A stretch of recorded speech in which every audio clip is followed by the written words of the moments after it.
बजीना DJ पे धूम मच। आज हमारे यार की शादी से हमें मिलकर जश्न मनावेंगे। आज हमारे यार की शादी से हमें मिलकर जश्न मनावेंगे।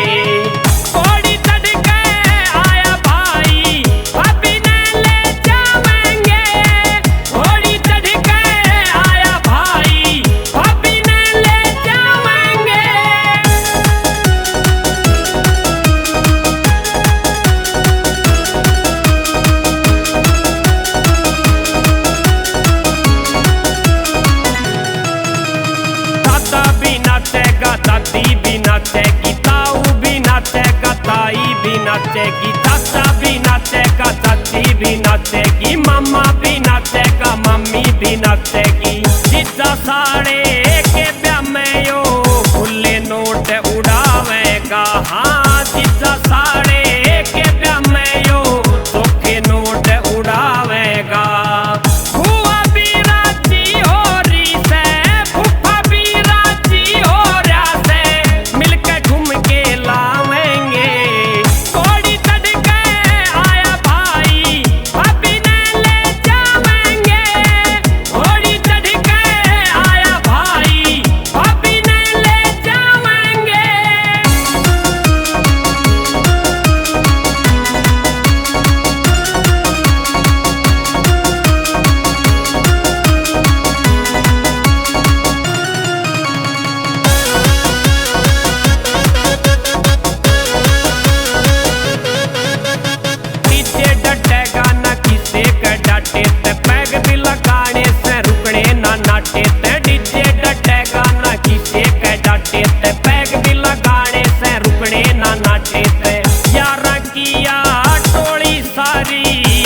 जश्न मनावेगी। हाँ यार किया टोली सारी मिलकर मौज उड़ावेगी।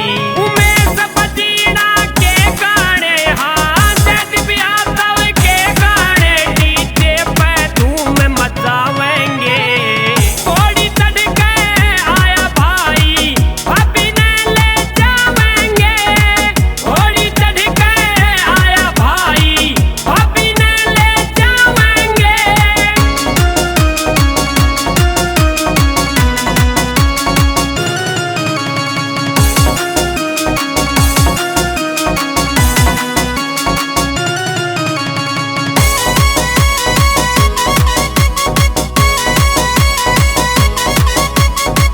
Navrat Music.